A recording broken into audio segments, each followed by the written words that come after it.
Have you ever heard about someone having a problem? I'm sure you have, right? That happens all the time.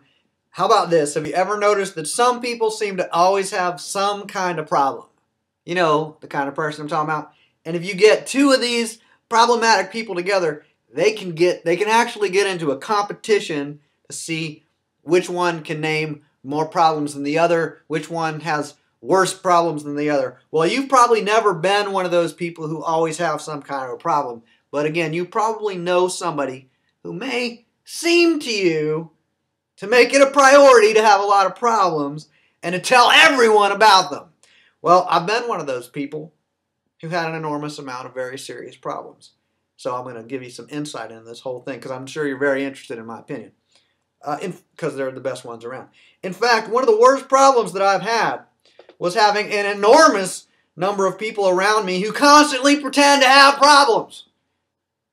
If you had asked me, I would have said that I never pretended to have any problems. Only other people did that. My problems, according to me, were totally real. Never pretend. Why would I pretend? I've got lots of real problems. I don't need to pretend. I can't keep up with all the real problems I have. All right. For instance, not only was I surrounded by hundreds and thousands of people who were apparently trying to compete with me by having worse problems than I did, but I also had some real practical issues in my everyday life. I suddenly experienced the paralysis of my right leg and lost the ability to walk when I was 36. This is for real. I didn't make this part up. So if you'd asked me, I would have told you that I had a very serious problem. However, I would have told you that the very serious problem that I had was a suddenly decreased capacity to move my right leg.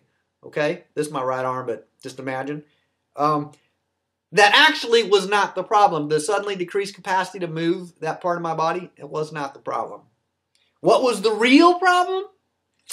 The problem was that I pretended that life had victimized me. I pretended that I deserved better. I pretended that my problem was special. I pretended that my problem was different, better, unique. In particular, I pretended that my problem was in my leg.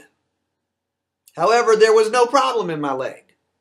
My leg still adhered to all the patterns identified in biochemistry and neurology and the physics of electromagnetism. All that stuff still working, same stuff. It just wasn't working as well, but the same stuff applied. No change in that. Just the outcome, how it was working, how well it was working for me, that changed. But the actual background stuff, biochemistry was still doing biochemistry. Neurology was still doing this neurology. I didn't have all the wires and the parts and the pieces all connected right. It was a mechanical issue, see? All right, so the molecules and the cells and the tissues were all operating according to the same mechanisms that they always do. Same for me, same for you, same for anyone else. Same at any hour or season, right? Same at any location. It's just electromagnetism, biochemistry, whatever. There was no problem there. The patterns in my leg were unusual. The capacity of the leg to do things, it was unusual. It was not the same as it had been, right? To me, but they were not unique. There are other people who didn't have use of their both legs, right? They didn't have use of their both legs. That's right. They were just patterns in my leg, right? The situation as far as how the leg was working or not is just a bunch of patterns. There wasn't a problem. It was just biochemistry and neurology and electromagnetism and stuff like that. So, if there was no problem in my leg, then where was it? Was the problem in my head? Aha! Well, open it up and take the little problem out.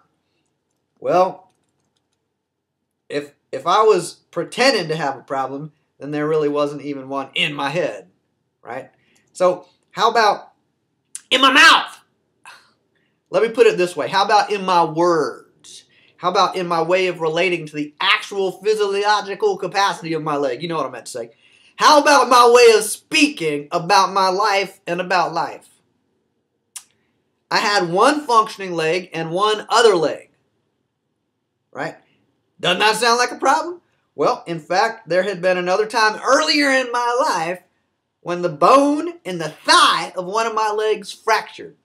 Also a true story.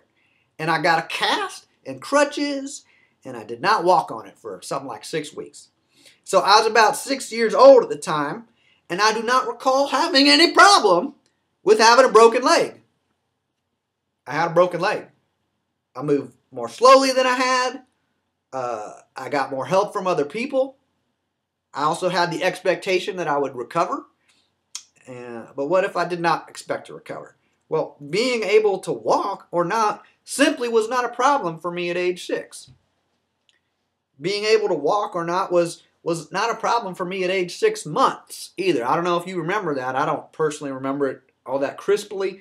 But when I was 6 months old, I simply did not have any problems. I couldn't walk, but it wasn't a problem. I couldn't walk when I was 6 months old, but I did not make the extent of my capacity to walk into a problem. I couldn't walk when I was 6 years old, but I did not make the extent of my capacity to walk into a problem. I couldn't walk when I was 36 years old, but suddenly the extent of my capacity to walk was a huge problem.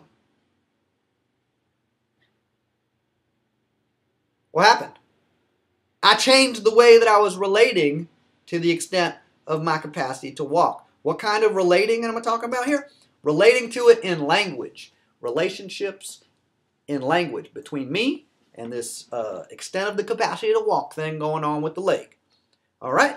So I was relating to it with words, relating to it with interpretations and meanings and complaints. Lots and lots of complaints. Now, I may not have said all those complaints out loud, perhaps because there's only so much time in the day. In fact, I may not have even said a single complaint out loud, but pretending not to have any complaints does not change the basic, fundamental, definitive presence of relating to life as something to complain about. Anything. Ask me, test me on this. I could complain about anything.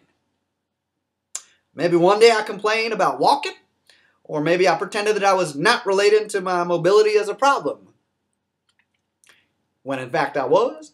And instead I identified the major complaints of my life, not as things directly related to me, so close like that, but things quite remote from me. Remote from my circumstances of my physiological functioning and any other circumstance of my life. The complaints were way out there. It's not just nearby me with those people right here, but way out there with those people way over there. And that stuff way over there and all that, right? It's very far away. But they were still complaining. Still a bunch of problems in my speaking. So, maybe I pretended to have problems with some particular group of people. You know the ones I mean. Or with the weather. Mm-hmm. Or with some historical pattern. You know, this is stuff that the humans used to do that just I can't understand. I can't believe that people would ever have done that. All right. Or with how much complaining other people have been doing. They were hogging the spotlight. They were competing with me for the attention of everyone else, and it was a big problem for me because I could not keep up with their complaining. I mean, they had some good ones, frankly. I was trying to take notes, but they were better at complaining than I was, or at least that is what I pretended. And it was obviously not fair for those people to be so much better at complaining than I was. It was unjust. I should have received more sympathy and pity and charity. After all, I had done everything right. Everything. First, I made it a point to learn how people should be, because that's the right thing to do. Now, once you know how people should be, what's the next thing you do? Then I made it a point to pretend to be that way that people should be. Because right after you know the way that people should be, then you pretend to be that way. That's natural. Next, I got very annoyed that other people were not doing what they should do. Like I couldn't tell if they were pretending that they should be the way they should be. Of course I can tell. Good God. And one of the things that they should be doing was to appreciate me for how well I have been pretending to be the way that people should be. Now, you might say to yourself that the pattern I was just describing sounds rather ironic, even arrogant, even pretentious, even proud or vain. Well, while that is very observant of you to notice and very generous of you to share your opinion, in the future, if I want to know your opinion, I will ask. Is that clear? You know, that reminds me of a few more problems that I have. Naturally, I have a problem with people who share their unsolicited opinions. That is very arrogant of them. Further, I have a problem with people who do not ask for my opinion with more respect, more interest, more commitment, more devotion. They don't even seem to be interested in my opinion. What's up with that? It's a problem. Why do all these people have a preference for their own opinions over mine? I don't have that problem. I value my opinions over other people's opinions for the very simple reason that I know that my opinions are the very best. Once I made up my own opinions, then I really wasn't much interested in anyone else's. Why should I be? I've got mine and they work fine. These are the best. That makes sense, right? So what's the deal with all these other people who do not recognize the inherent superiority of my opinions? They seem to have very high opinions of their own opinions. Little stuck up, huh? And you can see the problem with that, right? They're hogging the spotlight. The spotlight. They're hogging it with their opinions, their own complaints, and their own problems. Obviously, that just does not work for me.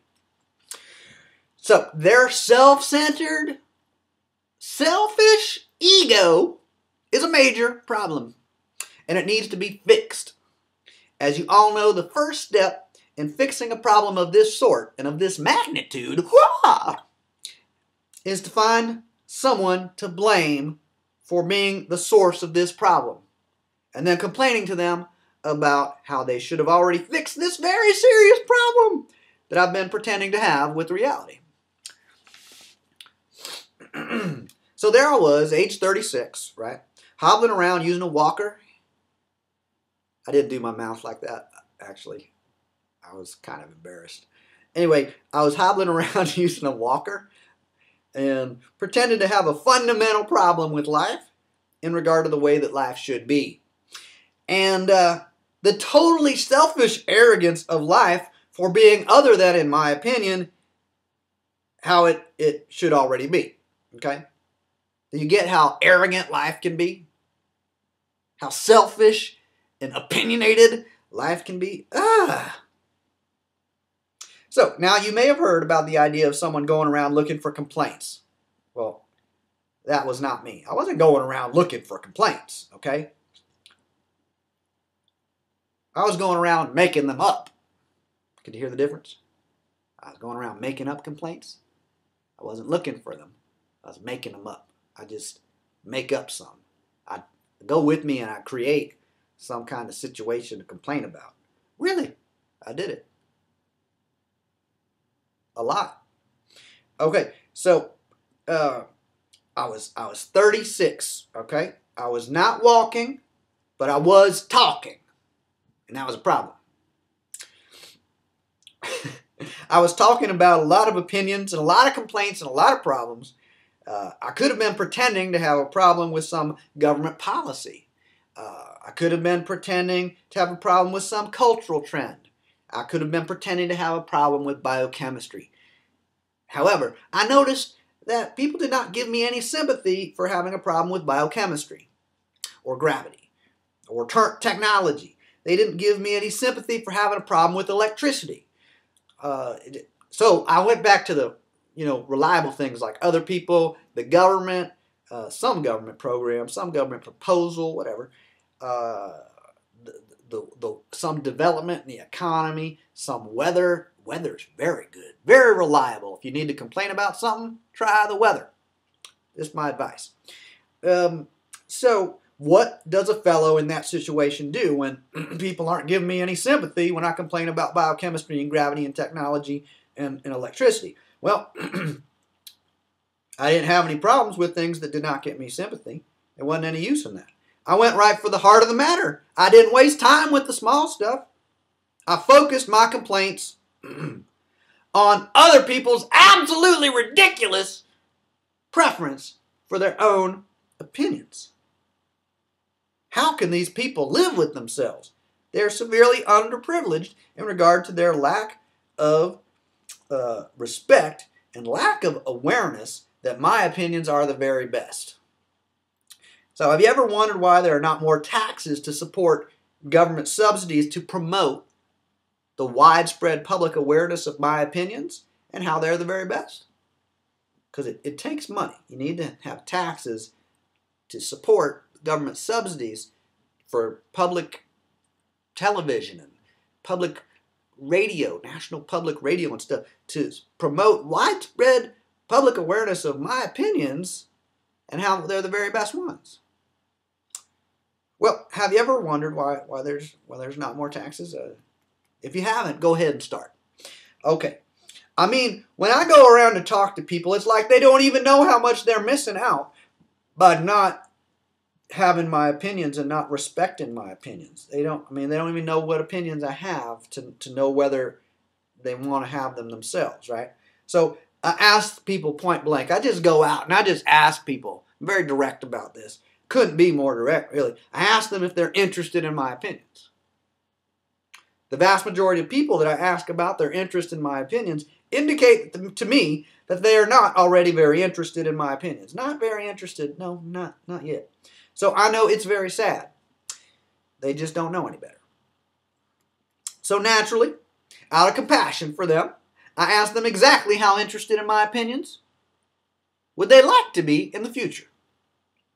Now, some of these arrogant, opinionated competitors for my spotlight, well, they have the audacity to tell me that they are not at all interested in my opinions and have no plans whatsoever to get interested in my opinions. Can you see the problem here, people? This is a very serious problem. How can people be so ungrateful, so ignorant? I'm over here busting my ass to pretend that my problems are the very best in the world, or my opinions, whatever, my opinions about what is a problem, what isn't, same thing, right? I'm doing my best. I'm doing everything right. I'm doing everything right. I'm doing my best. I'm doing everything right, and I'm doing my best. Why is life not cooperating by providing me the adequate respect for my opinions? You see the problem here? Life's not cooperating with me. Life's not cooperating with me. Life's just not keeping its side of the bargain. The bargain. You remember the bargain right there? You saw that bargain? Over here? Yeah, see, that was it. That was a bargain. Which bargain is that, you might ask? Well, I just showed you, but it's the bargain. You should know by now there can be only one. It's the bargain that I pretend to have with life. Right here. That bargain is the basis for all my pretenses, which include all of my opinions.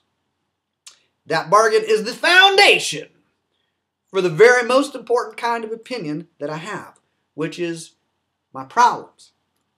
That's right, all of my problems are just opinions. And all of my opinions are just pretenses. So I pretend that my opinions are the very best, which is true. Especially my opinions about my problems. Such as that my problems are the very worst. You wouldn't want them. Which is, of course, the very best kind of problem to have. Now, why is it so good to have such a bad problem? Okay? I mean, why would I bother around making up problems if they weren't serious and insurmountable and unresolvable problems?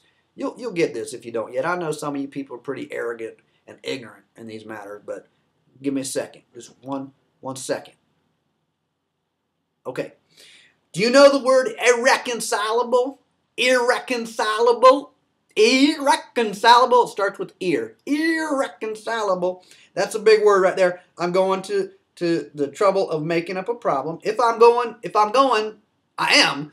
And if I am going to the trouble of making up a problem, I might as well make up one that's totally irreconcilable. That's like an incurable problem.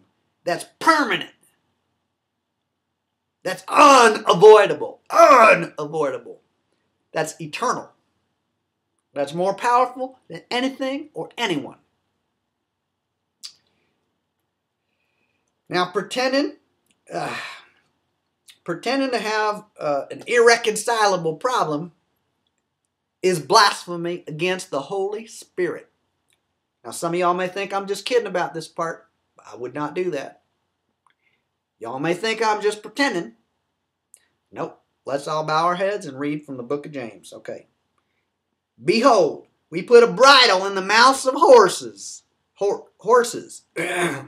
So that they will submit to us, and we turn their whole bodies with the bridle. See? It's like you're steering the horse.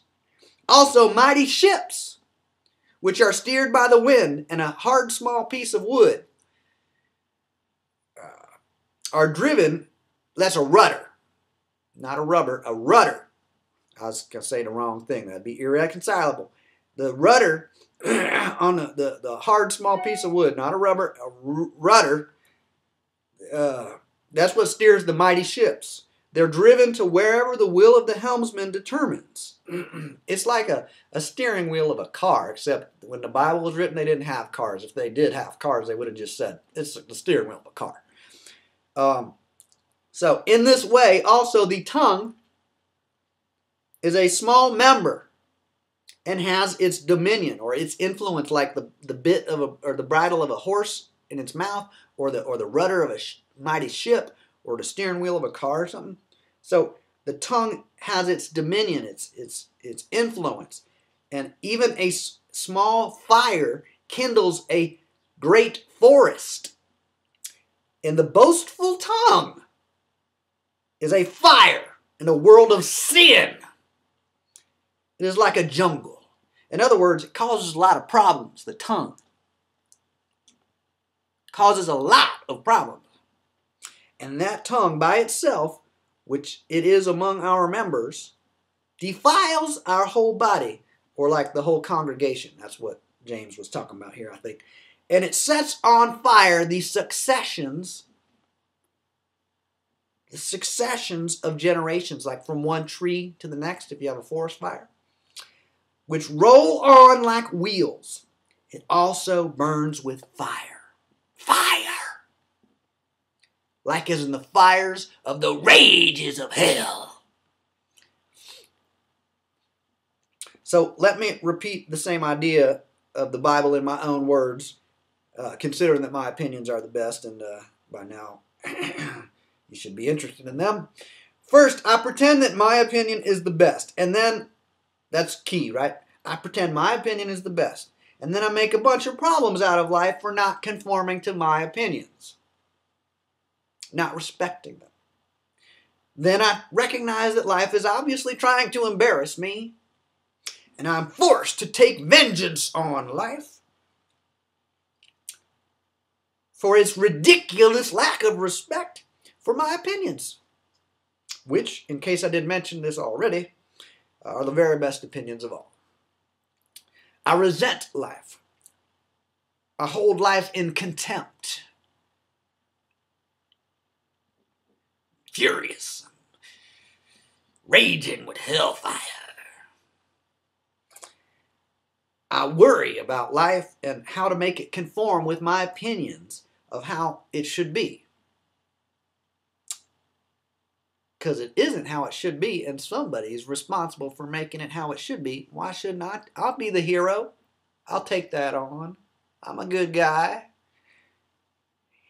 So I blame life for being the wrong way, even though I also pretend to be humble and merciful and charitable toward life by holding it in contempt.